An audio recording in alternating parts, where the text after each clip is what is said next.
สวัสดีครับท่านผู้ฟังที่เคารพท่านผู้ชมที่เคารพทุกท่านสาครพรหมภักดีนำเสนอรายการตรงไปตรงมาวันนี้เป็นการเริ่มต้นรายการวันแรกตอนที่1 EP ที่1ซึ่งจะนำเสนอรายการผ่าน3ช่องทางด้วยกันคือช่องทาง YouTube Facebook และ TikTok จัดรายการทุกวันจันทร์และวันพฤหัสบดีเวลา 10 นาฬิกาถึงเวลา 11 นาฬิกา1 ชั่วโมงเต็มๆจึงขอเชิญชวนท่านผู้ชม FC ทุกท่านติดตามรับชมรายการตรงไปตรงมาของเราได้ทุกวันจันทร์และวันพฤหัสบดีถ้าท่านใดไม่ว่างชมในวันจันทร์และวันพฤหัสบดีท่านก็สามารถที่จะติดตามย้อนหลังรีรันย้อนหลังได้ทุกวันก็ขอเชิญชวนทุกท่านนะครับวันนี้เริ่มต้น EP ที่1ตอนที่1ของรายการตรงไปตรงมาเราก็จะคุยกันเน้นหนักเกี่ยวกับเรื่องการแนะนำรายการวัตถุประสงค์ของรายการแนะนำโปรไฟล์ของผู้จัดทำรายการแนะนำจังหวัดสกลนครให้ท่านรู้จักเพราะว่ารายการนี้มีสถานที่ตั้งก่อกำเนิดเกิดขึ้นที่จังหวัดสกลนครของเราเราก็จะแนะนำให้ท่านได้รู้จักกับจังหวัดสกลนครของเราด้วยรายการตรงไปตรงมามีวัตถุประสงค์ที่จัดทำรายการอยู่ 4-5 วัตถุประสงค์ด้วยกันวัตถุประสงค์ที่1ก็คือนำเสนอข่าวสารที่เป็นประโยชน์ต่อพี่น้องประชาชนและประเทศชาตินำเสนอแบบตรงไปตรงมาไม่เลือกที่รักมักที่ชังไม่เข้าข้างฝ่ายหนึ่งฝ่ายใดนำเสนอจากใจด้วยความตรงไปตรงมาซื่อตรงต่อจรรยาบรรณของการทำข่าวสารวัตถุประสงค์ที่2เรามุ่งมั่นตั้งใจในการส่งเสริมความมั่นคงของประเทศชาติบ้านเมืองเราทุกมิติไม่ว่าจะเป็นเรื่องเศรษฐกิจสังคมการศึกษาวัฒนธรรมความมั่นคงภายในประเทศความมั่นคงระหว่างประเทศอันนี้เราจะต้องมา brainstorm มาระดมความคิดเห็นผ่านรายการของเรานำไปสู่การปฏิบัติเพื่อให้บ้านเมืองเรามีความมั่นคงในทุกมิติในทุกด้านวัตถุประสงค์ข้อที่3รายการของเรามีความมุ่งมั่นที่จะร่วมกันพัฒนาบ้านเมืองของเราในทุกระดับไม่ว่าจะเป็นระดับหมู่บ้านระดับตำบลระดับอำเภอระดับจังหวัดระดับภูมิภาคต่างๆและภาพรวมของประเทศไทยเราจะนำเจาะลึกถึงปัญหาในแต่ละพื้นที่เราจะเจาะลึกถึงแนวทางในการพัฒนาแบบยั่งยืนมานำเสนอผ่านรายการตรงไปตรงมาของเราวัตถุประสงค์ข้อที่4เรามีความมุ่งมั่นตั้งใจที่จะส่งเสริมให้คนไทยเรารักกันให้เกิดความรักความสามัคคีต่อกันของคนในชาติเราเพราะว่าถ้าชนชาติใดไร้รักสมัครสมานจะทำการสิ่งใดก็ไร้ผลมีแต่ผลเสียมีแต่ความแตกแยกมีแต่ความเสียหายที่เกิดขึ้นต่อประเทศชาติบ้านเมืองของเราถ้าคนในชาติแตกความสามัคคีกันดังนั้นรายการของเรามุ่งมั่นที่จะสร้างความรักความสามัคคีให้เกิดขึ้นของคนในชาติเราวัตถุประสงค์ข้อที่5เรามีความมุ่งมั่นที่จะส่งเสริมการเมืองการปกครองในระบอบประชาธิปไตยอันมีพระมหากษัตริย์ทรงเป็นองค์พระประมุขอันนี้ย้ำนะครับส่งเสริมการเมืองการปกครองในระบอบประชาธิปไตยอันมีพระมหากษัตริย์ทรงเป็นองค์พระประมุขเท่านั้นนะครับเท่านั้นอันนี้ก็เป็นวัตถุประสงค์ของรายการตรงไปตรงมามีอยู่ 4-5 วัตถุประสงค์ด้วยกันซึ่งเราก็จะจัดทำรายการให้สอดคล้องกับวัตถุประสงค์ของรายการเนื้อหาสาระต่างๆสอดคล้องกับวัตถุประสงค์ของรายการของเราทุกข้อสำหรับโปรไฟล์ของผู้จะทำรายการก็มาทำความรู้จักกันนิดนึงว่าผู้จะทำรายการนั้นมีศักยภาพมีคุณภาพเพียงพอที่จะค้นหาสืบค้นข้อมูลข่าวสารต่างๆมานำเรียนเสนอท่านผ่านรายการนี้ได้อย่างมีประสิทธิภาพหรือไม่น่าสนใจหรือไม่สาครพรหมภักดีผมเองเคยปฏิบัติหน้าที่มีประสบการณ์ทางด้านการทำข่าวสารมาแล้วในหลายรูปแบบด้วยกันรูปแบบที่1เคยเป็นโฆษก นักจัดรายการวิทยุเคยเป็นผู้สื่อข่าวของสถานีวิทยุกระจายเสียง 909 กรปกลางจังหวัดสกลนครมาแล้วเป็นเวลา 16 ปี และเคยมีประสบการณ์เป็นโฆษกกระทรวงแรงงาน เคยดำรงตำแหน่งเป็นโฆษกกระทรวงวิทยาศาสตร์เทคโนโลยีและพลังงาน เคยเป็นรองโฆษกรัฐบาลในสมัยที่พระนาท่านชวนหลีกภัยท่านเป็นนายกรัฐมนตรีเมื่อปี 2540 ถึงปี 2544 นี่คือประสบการณ์ทางด้านการทำข่าวสารต่างๆที่กับผมเคยมีประสบการณ์มาและเคยดำรงตำแหน่งสมาชิกสภาผู้แทนราษฎรชนะการเลือกตั้งมา 5 สมัยคือสมัยปี 2535 ปี 2539 ปี 2544 ปี 2548 ปี 2549 ที่ชนะการเลือกตั้งนั่นคือโปรไฟล์และก็ประสบการณ์ที่สามารถนำมาใช้ในการเจาะหาข้อมูลสืบค้นข้อมูลข่าวสารต่างๆใช้ประสบการณ์ให้เกิดประโยชน์มาทำรายการนี้เพื่อให้พี่น้องประชาชนได้รับข้อมูลข่าวสารที่ตรงไปตรงมาและเป็นประโยชน์ต่อพี่น้องประชาชนและประเทศชาติโดยส่วนรวมสำหรับทางกระผมเนื่องจากว่าผมก่อกำเนิดเกิดมาจากการเป็นสื่อสารมวลชนก่อกำเนิดเกิดมาแจ้งเกิดว่าภาษาบ้านเราแจ้งเกิดมาจากการเป็นโฆษกสถานีวิทยุ 909 เป็นผู้สื่อข่าวสถานีวิทยุ 909 ผมก็อยากจะพาพี่น้องย้อนตำนานมาทำความรู้จักกับสถานีวิทยุกระจายเสียง 909 กรปกลางจังหวัดสกลนครของเราสักนิดนึงเพราะว่าสถานีแห่งนี้เป็นสถานีวิทยุที่ทรงคุณประโยชน์ต่อประเทศชาติบ้านเมืองของเราเป็นอย่างยิ่งเนื่องจากว่าเป็นสถานีวิทยุที่ปฏิบัติการจิตวิทยาเชิญชวนพี่น้องประชาชนคนไทยที่หลงผิดเข้าไปอยู่ในป่าจับปืนต่อสู้กับเจ้าหน้าที่รัฐกับรัฐบาลให้กลับออกมามอบตัวมาร่วมเป็นผู้ร่วมพัฒนาชาติไทยซึ่งสถานีวิทยุแห่งนี้เป็นส่วนหนึ่งร่วมกับฝ่ายความมั่นคงในการปฏิบัติการจิตวิทยาเชิญชวนพี่น้องจนประสบความสำเร็จกันสถานีวิทยุ 909 กรปกลางจังหวัดสกลนครจัดตั้งขึ้นมาก่อตั้งขึ้นมาตั้งแต่ปี 2509 ในสมัยนั้นนี่พี่น้องครับในสมัยนั้นนี่ปรากฏว่าลัทธิคอมมิวนิสต์แผ่ขยายลงมาแผ่อำนาจลงมายึดครองหลายประเทศในภูมิภาคนี้มาเปลี่ยนแปลงการปกครองอย่างเช่นเวียดนามก็เปลี่ยนแปลงการปกครองเป็นระบอบคอมมิวนิสต์ประเทศลาวประเทศพม่าประเทศกัมพูชาหรือว่าเขมรนี่แหละพี่น้องอยู่ภายใต้อิทธิพลของลัทธิคอมมิวนิสต์หมดแล้วยังเหลือประเทศไทยเฮานี่พี่น้องเหลือประเทศไทยเฮาอยู่ตรงกลางเป็นไข่แดงซึ่งลัทธิคอมมิวนิสต์เขาก็มุ่งหวังที่จะล้มให้เป็นโดมิโนให้เป็นคอมมิวนิสต์ให้หมดประเทศไทยของเราไม่ยอมครับไม่ยอมเปลี่ยนแปลงการปกครองเพราะเราก็ยังยึดมั่นการปกครองในระบอบประชาธิปไตยอันมีพระมหากษัตริย์ทรงเป็นองค์พระประมุขเราก็จับมือกับทางประเทศสหรัฐอเมริกาในสมัยนั้นอเมริกาก็ไม่ต้องการให้คอมมิวนิสต์ยึดครองประเทศไทยก็จึงมาร่วมมือกันปฏิบัติการจิตวิทยาโดยการตั้งสถานีวิทยุขึ้นมาทำไมเขาเน้นในการตั้งสถานีวิทยุเพราะว่าในสมัยนั้นไล่ย้อนหลังลงมาปี 2509 ขึ้นมานี่ประเทศไทยของเราภาคอีสานของเรายังไม่มีการพัฒนาเท่าที่ควรยังล้าสมัยอยู่ยังล้าหลังอยู่ยังไม่มีโทรศัพท์มือถือยังไม่มีไลน์ส่งข่าวสารยังไม่มีโทรศัพท์มือถือจะมีก็เฉพาะโทรศัพท์ตามหลังคาบ้าน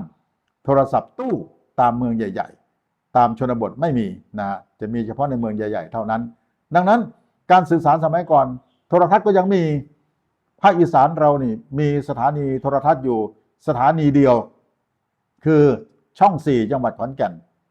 เป็นสถานีโทรทัศน์ทีวีขาวดำเปิดปิดเป็นเวลา 4 โมงแรงเปิดไปปิดเอา 4 ทุ่มแนวนี้พี่น้อ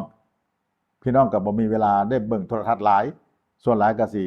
ไปใส่มาใส่เลี้ยงวัวเลี้ยงควายไปให้ไปนาไปมั่วไปสวนดำให้ดำนาเกี่ยวข้าวเกี่ยวน้ำฟาดข้าวฟาดน้ำเลี้ยงวัวเลี้ยงควายก็เอาวิทยุทรานซิสเตอร์ไปนำฟัง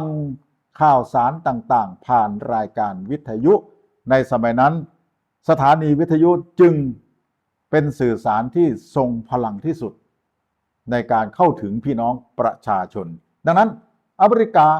กับรัฐบาลไทยก็เลยตั้งสถานีวิทยุสังกัดกองวิทยุกระจายเสียงกรปกลางขึ้นมาอยู่5สถานีด้วยกันสถานีแรกได้แก่สถานีวิทยุกระจายเสียง909กรปกลางอยู่จังหวัดสกลนครสถานีที่2คือสถานีวิทยุ912กรปกลางอยู่จังหวัดนราธิวาสสถานีที่3สถานีวิทยุ914อยู่พูนอำเภอแม่จันทร์จังหวัดเชียงรายสถานีอีกสถานีหนึ่งสถานีที่4ก็คือ919กรปกลางอยู่กรุงเทพมหานครและสถานีที่5คือสถานีวิทยุกระจายเสียง921กรปกลางจังหวัดเพชรบูรณ์อยู่อำเภอลมเก่าจังหวัดเพชรบูรณ์พี่น้องมี5สถานีนำกันตั้งขึ้นมาเพื่อปฏิบัติการจิตวิทยาสู้กับสงครามเย็นสู้กับลัทธิคอมมิวนิสต์นี่แหละเพราะว่าพวกคอมมิวนิสต์ก็มาปลุกระดมปลุกปั้นว่าเถอะไปเอาคนไปล่างสมองให้เกลียดชังรัฐบาลให้เกลียดชังเจ้าหน้าที่รัฐประกอบกับสมัยนั้นเจ้าหน้าที่รัฐเฮากับมาดใหญ่ท่าใหญ่กับแม่ความเขาอยู่ดอกมันก็เลยปลุกระดมได้ง่ายเฮ็ดให้คนไทยนี่จับปืนหลงผิดจับปืนออกไปอยู่ในป่ามาสู้รบกับเจ้าหน้าที่รัฐมาสู้รบกับรัฐไทยในสมัยนั้นทำให้คนไทยฆ่าคนไทยล่มตายกันไปหลายพี่น้องทั้งคนที่ไปในป่าทั้งคนที่เป็นเจ้าหน้าที่รัฐฝ่ายความมั่นคงตายทั้งสองฝ่ายไทยฆ่าไทยแล้วจะร้องเพลงชาติไทยให้ใครฟังสถานีวิทยุ909จังก่อกำเนิดขึ้นมาในภาคอีสานตั้งแต่ปี2509เป็นต้นมาต่อสู้กับลัทธิคอมมิวนิสต์สุดท้ายก็ได้ผลได้พี่น้องสุดท้ายได้ผลจากการปฏิบัติงานนี่ได้ผลสมัยนั้นอีสานเฮานี่มี16จังหวัดสถานีวิทยุ909ตั้งขึ้นมานี่สมัยนั้นยังเป็นระบบอนาล็อกอยู่กำลังส่งเป็นระบบ AM FM ก็ยังบ่มีพี่น้องสมัยตะกี้เป็นระบบ AM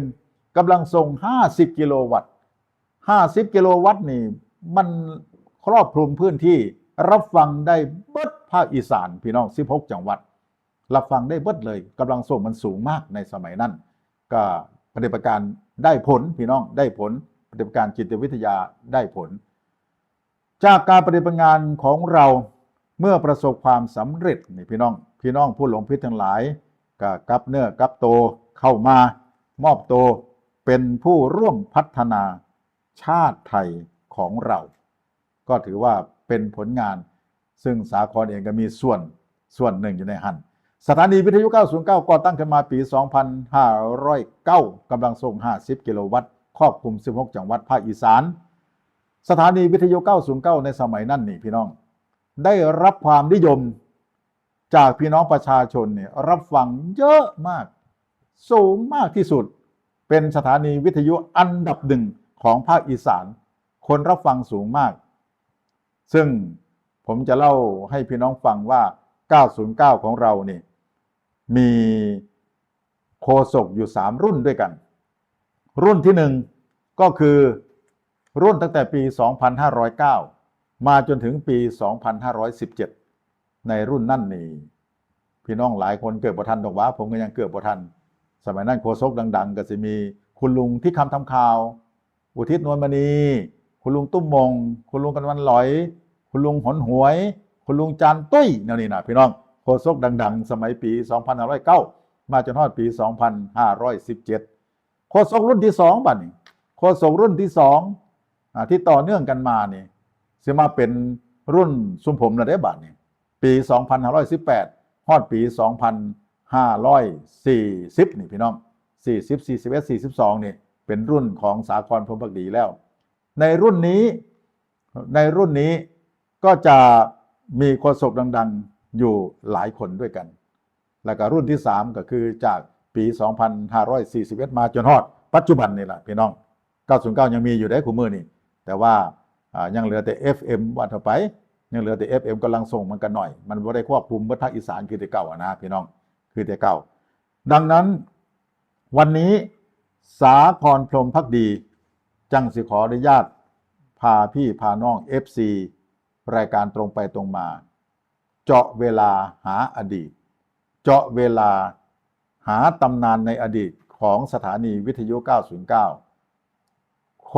ษกดังรายการเด่นโฆษกดังในสมัยนั้นปี 2518 ถึงปี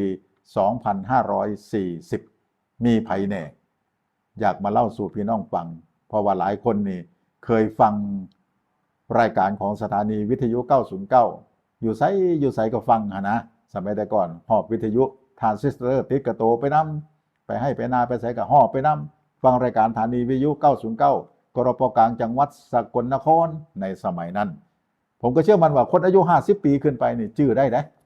หูจักสาครหูจักลุงตุ้มบ่งหูจักลุงพินมหูจักลุงประสิทธิ์ชิมพลีหูจักโฆษก 909 หลายคนนะพี่น้องถ้าพี่น้องจำใครได้ก็กดไลค์กดแชร์กดติดตามกดคอมเมนต์เข้ามาเด้อพี่น้องเด้อกดไลค์กดแชร์กด Subscribe กดติดตามแล้วก็คอมเมนต์เข้ามาในรายการตรงไปตรงมาของเราเฮาก็สิได้ทักทายกันนะชื่อได้อยู่เด้อสาครเด้อชื่อโฆษกสาคร 909 ได้ชื่อผู้นั้นผู้นี้ได้คอมเมนต์เข้ามาพี่น้องเฮาฮักแพงแต่งตุ้มกันคือทอดกันนะเพราะว่าสมัยตะกี้แต่เก่านี่ 909 กับแถวบ้านเฮาภาคอีสานนี่ผูกพันกันขนาดนี้พี่น้องเดือดร้อนงัวหายคนหายของหายเป็นข่าวงานบุญงานกุศลประกาศบริการผ่าน 909 กรปกลางสกลนครเวลามีกิจกรรมมีหมอลำหมู่มีประกวดร้องเพลงประกวดสารพันยะประกวดดนตรีพื้นเมืองงานวันเด็กงานกฐินสามัคคีพี่น้องก็ลั่งไหลกันมา909มีของมาฝากมาต้อนกันมีความฮักความผูกพันต่อกันพี่น้องคิดถึงบรรยากาศเก่าๆเหล่านั้นก็คอมเมนต์เข้ามาเด้อพี่น้องเด้อกดไลค์กดแชร์กดติดตามกด Subscribe ให้กำลังใจซึ่งกันและกันระเบิดพี่น้องเอาเจาะเวลาหาอดีตบ้านี่เจาะเวลาหาอดีตติดตามดูว่าโฆษกดังในอดีตของสถานีวิทยุ 909 ยังจำกันได้ไหมเพราะว่า 909 เปิดสถานีตี 5ไปจนฮอด 4 ทุ่มปิดกับเลยได้พี่น้องเปิดกระจายเสียงตี 5ฮอด 4 ทุ่มปิดเลย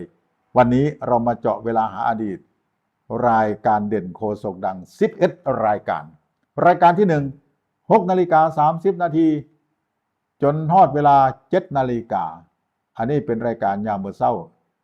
เอิ้นว่ารายการขวัญใจลูกทุ่งจัดทำรายการโดยคุณประสิทธิ์ฉิมพลีชื่อได้บ่พี่น้องท่านประสิทธิ์ฉิมพลีมอตโต้ของเราก็เป็นที่ฝังใจพี่น้องอยู่ได้ชื่อได้ตื่นแต่เช้านึ่งข้าวตักบาตรซะบ้างน้องเอ๋ยเป็นหนุ่มเป็นสาวอย่ามัวแต่นอนตื่นสายรู้ไปถึงไหนจะอายไปถึงนั่นจะมัวแต่นอนภูมิใจว่าเกิดเป็นคนไทยคือเจ้าของประเทศรู้บ้างไหมเศรษฐกิจและการเงินตกอยู่ในมือคนอื่นมิใช่น้อยทุกเศร้าเราเสือเว้าเนี่ยเราปุ๊กลูกปุ๊กหลานนะเป็นยังจะปุ๊กเพราะว่าสมัยแต่เก่ามันมีคนอพยพมาหลายได้เวียดนามสู้รบกันอพยพลบหนีแตกมาบ่ได้มาแต่แถวบ้านธรรมดาฮอดโฮจิมินห์ก็มาอยู่นครพนมนี่พี่น้องทางเวียดนามก็แตกอพยพเข้ามาทางประเทศลาวก็แตกอพยพเข้ามาทางเขมรก็แตกอพยพเข้ามาทางพม่าก็แตกอพยพเข้ามา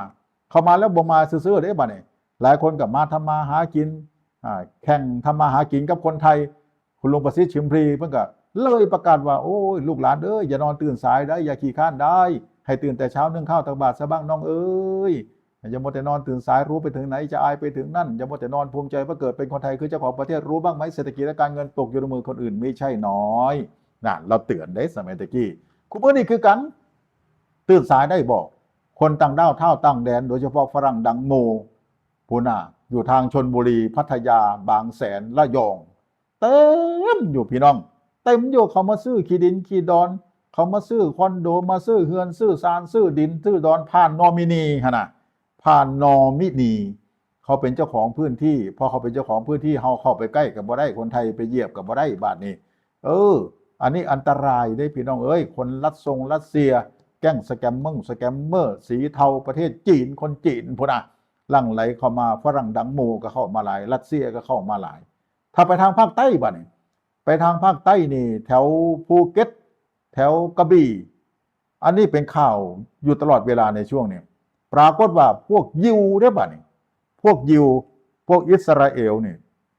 แตกหนีเข้ามาซื้อดินซื้อดอนซื้อเฮือนซื้อซานมาเฮ็ดธุรกิจอยู่หัน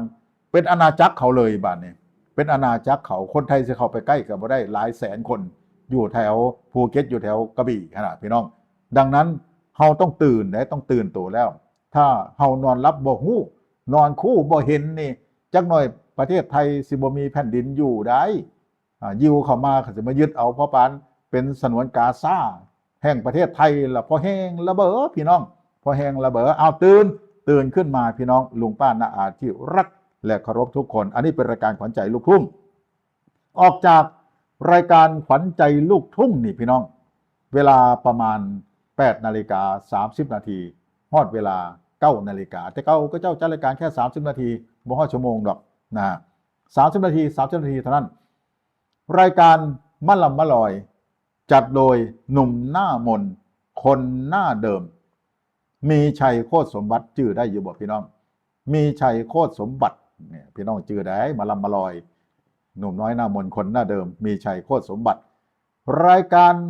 เด่นโคศกดังคนที่3คือรายการสาวภูไทย9:30 นาทีถึงเวลา10 นาฬิกา9 นาฬิกาถึงเวลา9:30 นาทีรายการสาวภูไทยจัดโดยศรีวรรณพรหมพินิจเป็นสาวภูไทยมาจากพุ่นได้เพิ่นมาจากนาแก่จากอำเภอนาแก่สาวภูไทยนาแก่มาเป็นโฆษก909ในสมัยนั้นออกจากสาวภูไทยเวลา10 นาฬิกา9:30 นาทีฮอดเวลา10 นาฬิกามาแล้วบ่นี่เสียงแคนลั่นจันขึ้นมาเสียงกบเสียงแคดห้องแอบมาลุงเสียงเหมอเสนอเสียงแคนจัดโดยเสมอวายุพักชื่อได้อยู่บ่พี่น้องเสียงแคนเสียงกบเสียงเคียดพะนะและเวลา10 นาฬิกาฮอดเวลา11 นาฬิกาเป็นรายการสารคดีสาระบันเทิงเกี่ยวกับเรื่องสุขภาพพลานามัยต่างๆจัดโดยกันนิกาทุมสถานชื่อได้บ่พี่น้องกันนิกาทุมสถานดังมากรายการนี้ก็ดังมากพี่น้องและรายการยอดฮิตบ่นี่รายการยอดฮิตของ909ในสมัยนั้นคนฟังนี่ปะว่าแม่นทุกหลังคาเฮือนพลพี่น้องฝั่งภาคอีสานนี่คือรายการไทยเฮาเว้าม่วนจักดังบ่ดังรุ่นแรกสมัยที่คำทำข่าวเราจัดรายการเราลาออกไปสมัครผู้แทนราษฎรปี2518ปรากฏว่าคะแนนถล่มทลายได้เป็นผู้แทนราษฎร1สมัยที่คำทำข่าวนี่พี่น้องมาสมัยต่อจากที่คำแม่นพนมพิลาบุตรนี่กาจัดรายการไทยเฮาเว้าม่วนรายการเที่ยงฮอดเที่ยงครึ่งปรากฏว่าจักดังบ่ดังพี่น้องลาออกไปสมัครผู้แทนราษฎรปี2538ชนะถล่มทลายได้เป็นผู้แทนราษฎร1สมัยต่อจากพนมพิลาบุตรมาจะทำรายการก็คือสาครพรหมภักดีตัวผู้ฆ่านี่ละเบอตัวขน้อยสาครพรหมภักดีนี่ละเบอจัดรายการไทยเฮาเว้าม่วนต่อจากพนมพิลาบุตรจักดังบ่ดังอันนี้ก็ดีผมก็ประสบความสำเร็จลาไปสมัครผู้แทนราษฎรปี2535ชนะการเลือกตั้งได้เป็นสสครั้งที่1ปี2539ได้เป็นสสครั้งที่2ปี2544เลือกตั้งเทื่อที่3ได้เป็นสสเทื่อที่3ปี2548เลือกตั้งเทื่อที่4ชนะอีกได้เป็นสสครั้งที่4ปี2549ยุบสภาขณะพี่น้องเลือกตั้งชนะอีกชนะ5เทื่อได้เป็นสสอยู่5เทื่อแต่ว่าปี2549ได้เป็นสสอยู่3เดือนเนื่องจากว่าศาลรัฐธรรมนูญมีคำสั่งยุบพรรคไทยรักไทยผมก็เป็นกรรมการบริหารพรรคไทยรักไทยบ้านเลขที่111เลยโดนหางเลขไปนำเขาขณะพี่น้องแล้วก็มีการให้มีการเลือกตั้งเป็นโมฆะพร้อมในปี2549ระเบ้อพี่น้องอันนี้ก็เป็นรายการไทยเฮาเว้าม่วนเป็นตำนานที่ยิ่งใหญ่เด้รายการนี้พี่น้องต่อจากรายการไทยเฮาเว้าม่วนก็คือบ่ายโมงฮอดบ่าย2โมงรายการเพลงเพื่อคุณอันนี้ผมจัดรายการเพลงก็เปิดเพลงลูกทุ่งเพลงไทยสากลดังตะกี้พี่น้องเปิดสู่พี่น้องฟังจดหมายนี่ปุ้ย 16 ปีจัดรายการอยู่หันจดหมายหลายหมื่นฉบับบางฉบับนี่เปิดออกมามีแต่แป้งเพิ่นใส่แป้งไปนำนะในซองจดหมายหันบางคนก็ใส่ดอกกุหลาบในซองจดหมายพร้อมยิ้มก่อนอ่านตะหวานก่อนเปิดนะสาครนะเพิ่นว่าจัดรายการเพลงในสมัยนั้นพี่น้องยังบ่แลงบัดนี้เป็นเอกลักษณ์ของพี่น้องเป็นนาฬิกาเตือนพี่น้องชาวไร่ชาวนาหรือว่าทำงานอย่างก็แล้วแต่ฮอด4 โมงแรงฮอด5 โมงแรงเสียงข้องเสียงกลองดังมุ้ยมุ้ยมุ้ยมุ้ยมานี่รายการตุ้มมงมาแล้วโดยอรุณยนต์วิลาศ4 โมงแรงดำนาอยู่กับว่างมัดก้าได้เกี่ยวเข้าอยู่กับว่างเกี่ยวว่างเขี้ยวล่ะพี่น้องไล่งัวไล่ควายเข้าคอกขึ้นเฮือนขึ้นซานขึ้นเถียงให้เถียงนา1ข้าว1น้ำเฮ็ดได้อยู่แนวกินคันรายการตุ้มมงมาสมัยตะกี้ถือว่าเป็นรายการดังอีกรายการหนึ่งยามกลางคืนมานี่รายการรั้วของชาติอันนี้จัดขึ้นมาเพื่อเป็นกำลังใจให้กับรั้วของชาติให้แนวหลังส่งจดหมายผ่านรายการมาส่งเพลงส่งกำลังใจไปให้รั้วของชาติอยู่ทางตาพญาอยู่แถวชายแดนเขมรพุ่นน่ะเนื่องจากว่าสมัยนั้นเขมรรบราฆ่าฟันกันเขมรฝ่ายศรีหนุเขมรฝ่ายนายพลลอนนอนพรพศเฮงสำรินแล้วก็หุนเส้นนี่แหละพี่น้องเค้นฆ่ากันเองเนี่ยตายหลายล้านคนทหารเวียดนามไล่ฆ่าเขมรแดงแตกมาอยู่แถวบริเวณชายแดนของประเทศไทยรบราฆ่าฟันกันทหารไทยก็ยิงกับทหารเวียดนามพร้อมเรื่องของมันนี่ทหารไทยก็ตายหลายก็เลยได้ส่งกำลังใจผ่านรายการรั้วของชาติเข้าไปเวลา 19:30 นาทีฮอดเวลา 20 นาฬิการายการรั้วของชาติโดยพรทิพย์จันทวงศ์เวลา 20:30 นาทีฮอดเวลา 21 นาฬิการายการบ่าวย้อจัดโดยชัยศักดิ์วงศ์ตาผารายการนี้ก็ดังพิลึกเว้าภาษาย่อเว้าพญาหนะพี่น้องเว้าพญาอีสานบ้านเฮานี่อย่าสไลลืมทิ่มพงพันพี่น้องเก่าเด้อเนี่ยนะเอิ้นว่าพญาอย่าสุติแถลงลมอย่าสุติแถลงเว้าแนวนี้นะพญาก็เจ้าโบ้คักได้บ่ย่อแล้วเว้าเอาเรามาจักตอกจักบ่เข้าคอหมอบ่ถึกป้องมันสิเสี่ยวใส่มือแนวนี้นะผมก็บ่เก่งพญาพี่น้องต้องเบาย่อแล้วดังมากออกจากรายการเบาย่อปิดสถานีบัดนี้ก่อนปิดสถานีเวลา21 นาฬิกาฮอดเวลา 22 นาฬิกาก็เป็นลำนำเพลงรักของนักกลอนของจำเนียนทวชาลีชื่อได้เบิดอยู่บ่พี่น้องโคศกดังๆรายการเด่นๆที่ผมไล่มาตั้งแต่ประสิทธิ์ชิมพลีหนุ่มน้อยหน้ามนคนหน้าเดิมมีชัยโคตรสมบัติสาวภูไทยศรีวันพรหมพินิจลุงเสียงเหมอเสนอเสียงแคนเสมอวายุพักไล่มาถึงคุณกนิกาทุนสถานสาระบันเทิงไล่มาถึงลุงที่คำทำข้าวลุงพนมพิลาบุตรสาครพรหมภักดีน้องล่าสาครสมัยนั้นอายุน้อยกว่าหมู่พี่น้องเขาเจ้าเอิ้นว่าน้องล่าสาครพรหมภักดีเพิ่นว่าไล่มาถึงพี่แล้วลุงตุ้มมงอรุณยนต์วิราชไล่มาถึงพรทิพย์จันทวงศ์ไล่มาถึงบ่าวย้อชัยศักดิ์วงศ์ตาผาและจำเนียนทวชาลีถ้าใครจำรายการเด่นโคศกดังเหล่านี้ได้อย่าทิมอย่าป้ากันเลยพี่น้องเอ๋ยอย่าสุไลลืมทิมพงพันธ์พี่น้องเก่าอย่าสุละโคตรเสื้อหนีไปย่องผู้อื่นดีละเบอพี่น้องย่องเอาโคศกเก่า909เฮานี่คนอายุ50 ปีขึ้นไปนี่พี่น้องสิอยู่มุมใดของประเทศไทยอยู่ภาคอีสาน20 จังหวัดอยู่ภาคเหนือภาคกลางภาคใต้ภาคตะวันออกอยู่กรุงเทพมหานครหรืออยู่ต่างประเทศก็มีได้พี่น้องเอ๋ย FC รายการ909หนะเอาลองคอมเมนต์เข้ามาเบิ่งดูลอง Subscribe กดติดตามเข้ามาเบิ่งดูลองกดไลค์กดแชร์ให้ในเด้อให้หมู่แฟนเก่าเขา909เพิ่นได้ฮู้จักนะว่าสาครพรหมภักดีตัวแทนของโคศก909มาจะทำรายการตรงไปตรงมาผ่าน YouTube Facebook TikTok พี่น้องเวลา 10 นาฬิกาฮอด 11 นาฬิกาทุกวันจันทร์และก็วันพฤหัสบดีหรือพี่น้องที่ชมย้อนหลังรีลันย้อนหลังก็ได้ทุกวันเลยเบิ่งหลายๆรอบก็ได้พี่น้อง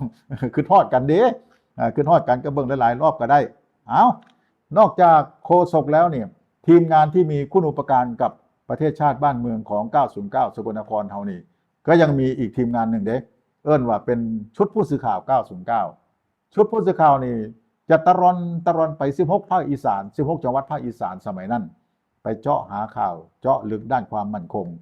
เจาะหาข่าวต่างๆส่งเสริมอาชีพต่างๆเอามารายงานให้พี่น้องได้ทราบกันสมัยนั้นพี่น้องครับ ก็มีผู้สื่อข่าวเฮาอยู่หลายคนเด้ชื่อได้อยู่ว่าท่านอุทรพิไลกุลท่านสำราญพุทธสูงเนินท่านอรุณยนต์วิราชท่านไตรรงค์ใหญ่พงศกรท่านประสงค์สัมพันธรัตน์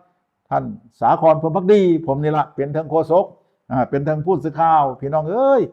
เป็นมันเป็นขุนแนวหราสาครผู้แทนก็เป็น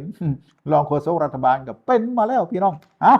เอาประสบการณ์เรานี่สิเอามาเฮ็ดงานรับใช้พี่น้องประชาชนในรายการตรงไปตรงมานี่ระเบ้อพี่น้องเอ้ยในฐานะที่ผมเป็นคนสกลนครเนี่ยพิธารายการก่อนสิจากกันนี่อยากเชิญชวนพี่น้อง FC แฟนๆรายการของผมนี่ให้พากันเช็คอินแล้วก็มาอันซีนสกลนครให้ผมแหนมาเที่ยวเมืองสกลนครเนี่ยระเบ้อเนาะพี่น้องเนาะสกลนครนี่มาแล้วสบายร่มเย็นเป็นสุขได้พี่น้องเนื่องจากว่าจังหวัดสกลนครนี่เป็นเมืองแห่งธรรมะมีพระอริยสงฆ์มากมายเลยดังนั้นสกลนครเฮาบอกว่าสิมีคนหลายชนเผ่ามาอยู่ร่วมกัน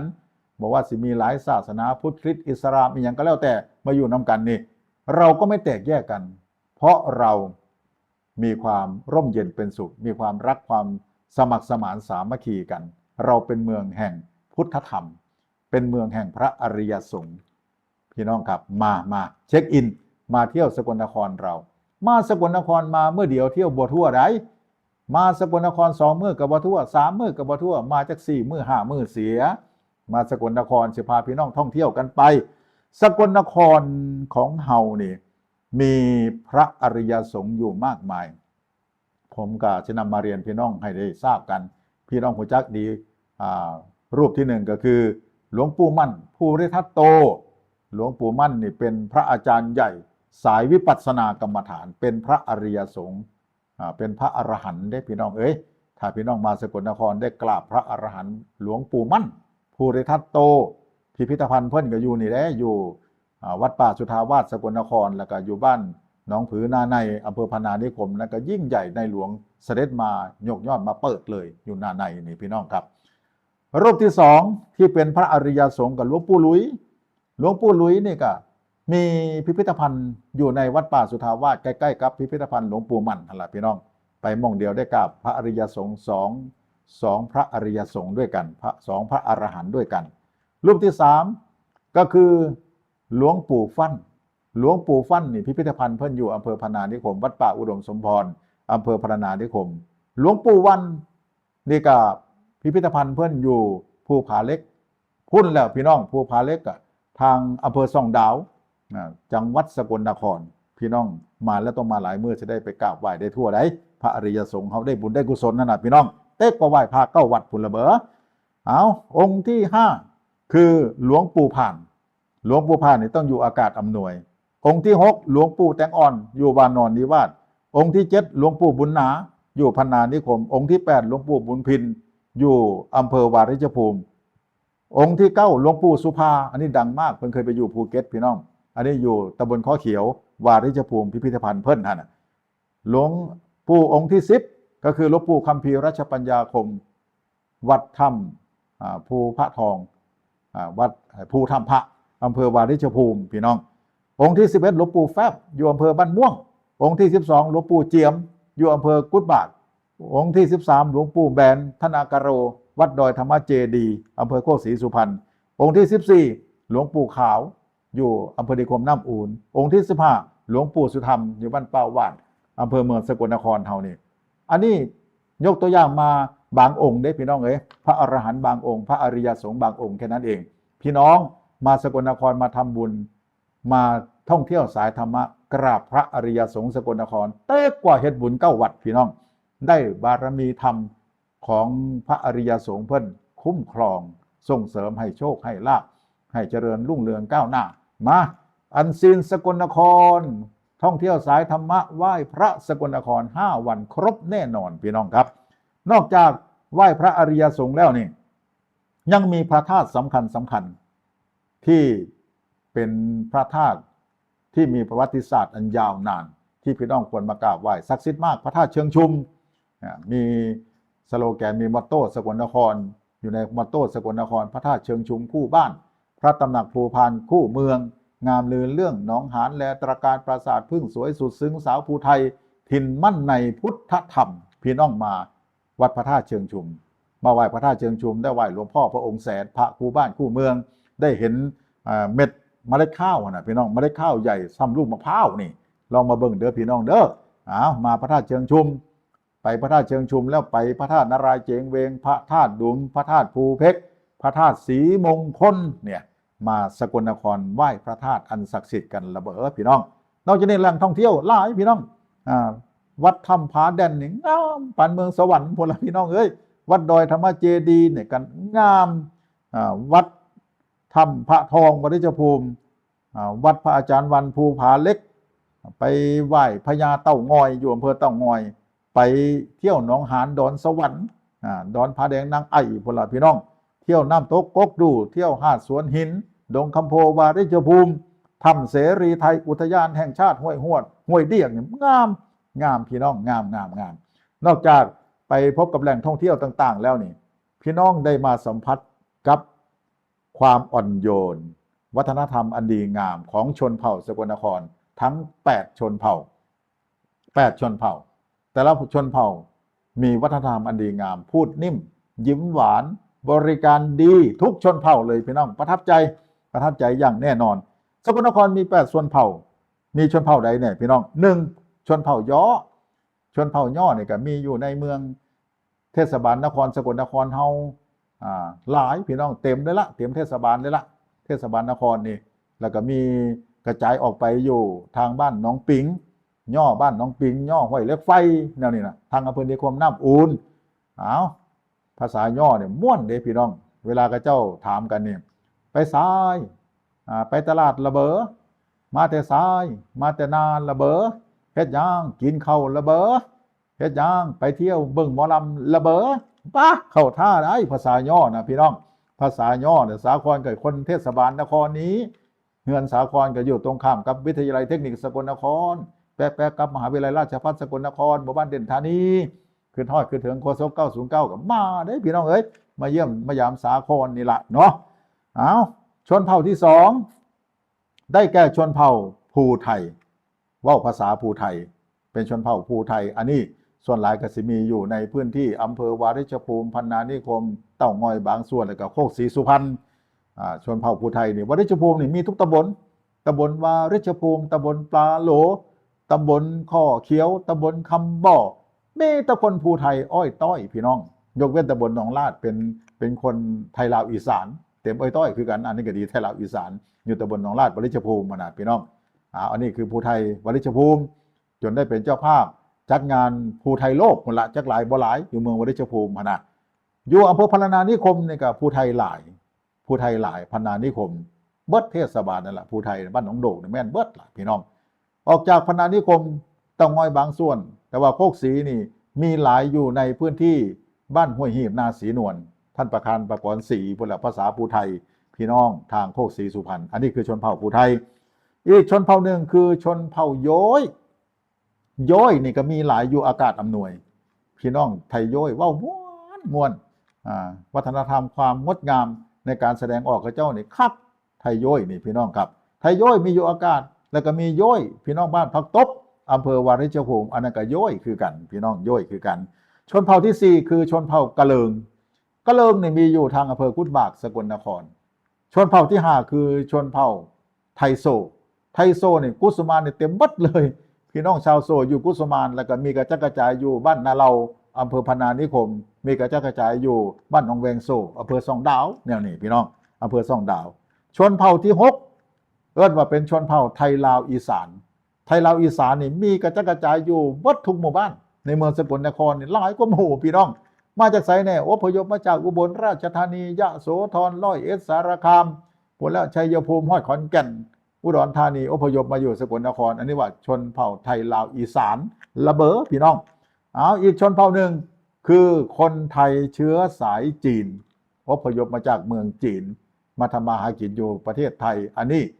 มีคนไทยเชื้อสายจีนนี่มีหลายอยู่ในเขตเทศบาลนครสกลนครแล้วก็มีกระจายอยู่ทางอำเภอพังโคนเทศบาลพังโคนเทศบาลสว่างแดนดินเทศบาลวานอนนิวาสแต่ว่าหลายสุดคือเทศบาลนครสกลนคร ชนเผ่าสุดท้ายน้องใหม่คือชนเผ่าคนไทยเชื้อสายเวียดนามเอิ้นว่าไทยใหม่อันนี้มีหลายสุดอยู่บ้านท่าแห่เด้อตำบลท่าแห่ตำบลท่าแร่อำเภอเมืองสกลนครแล้วก็มีอยู่ในเขตเทศบาลนครสกลนครมีอยู่แถวพังโคนแถวสว่างแดนดินแล้วก็วานอนนิวาสกระจายไปพี่น้องครับแต่ว่าหลายสุดก็อยู่ท่าแห่บ้านท่าแห่ตำบลท่าแร่อำเภอเมืองจังหวัดสกลนครสิเห็นว่าแปดส่วนเผ่าอยู่น้ำกันแต่เขาอยู่น้ำกันได้พี่น้องด้วยความรักสมัครสมานสามัคคีกันยามมีงานใหญ่ๆของจังหวัดสกลนครงานแห่ปราสาทพึ่งสกลนครเป็นงานประจำปีอันยิ่งใหญ่ของสกลนครนี่แปดชนเผ่ามาร่วมขบวนแห่กันมาร่วมกิจกรรมกันด้วยความสมัครสมานสามัคคีนี่คือสกลนครเชิญทุกท่านอันซีนสกลนครเชิญทุกท่านเที่ยวสกลนครมีแต่ความสุขกายสบายใจได้บุญได้กุศลได้ความสนุกสนานไปพร้อมๆกันระเบ้อพี่น้องเนาะเอาอันนี้สาครพรหมภักดีลูกในบ้านว่านในสวนของพี่น้องข้าเก้าเต่าเลี้ยงของพี่น้องนี่ระเบ้องัวเคยขาม้าเคยขี้นั่นน่ะพี่น้องเคยฟังกันเคยร่วมกิจกรรมกันสมัยอยู่สถานีวิทยุ909กรปกลางจังหวัดสกลนครพี่น้องจะอยู่มุมใดอยู่ภาคเหนือภาคกลางภาคใต้ภาคตะวันออกอยู่ต่างประเทศฟังแล้วก็กดไลค์กดแชร์กด Subscribe กดติดตามคอมเมนต์เข้ามานำระเบ้อพี่น้องคอมเมนต์เข้ามานำเฮาก็จะได้เว้าความเก่าเท้าความหลังย้อนอดีตคิดฮอดกันขนาดพี่น้องคิดฮอดกันเด้อพี่น้องเด้อเอามื้อนี้ก่อนที่จากกันไปนี่ขอแสดงความเห็นอกเห็นใจขอแสดงความห่วงใยต่อพี่น้องคนไทยทั้งประเทศและก็คนทั่วโลกที่ในระหว่างเดือนสิงหาคมนี่ประสบกับพายุฝนฟ้าคะนองนักๆขนาดพี่น้องน้ำท่วมดินถล่มมากมายหลายพื้นที่สกลนครผมนี่ก็โดนคือกันพี่น้องสกลนครนี่พี่น้องแถวพังโคนพี่น้องพันนานิคมพี่น้องวานอนนิวาสพี่น้องอากาศอำนวยอากาศนักกว่าหมู่อากาศอำนวยนี่น้ำท่วมนักแต่ว่าทางราชการทางป้องกันบรรเทาสาธารณภัยจังหวัดสกลนครป้องกันและบรรเทาสาธารณภัยจังหวัดสกลนครท่านผู้ว่าราชการจังหวัดสกลนครหน่วยงานที่เกี่ยวข้องกำลังเร่งสำรวจความเสียหายและก็ให้การช่วยเหลือต่อไปสาครพรหมภักดีลูกในบ้านว่านในสวนของพี่น้องก็ขอส่งกำลังใจผ่านรายการนี้ให้กับทุกท่านที่ประสบภัยน้ำท่วมอุทกภัยวาตภัยมาณโอกาสนี้โดยทั่วกันเมื่อได้หมดเวลาเอาลาระเบ้อพ่อกัน EP ที่2 EP ที่3ต่อไประเบ้อพี่น้องสบายดีสุขุสุคนสวัสดีครับ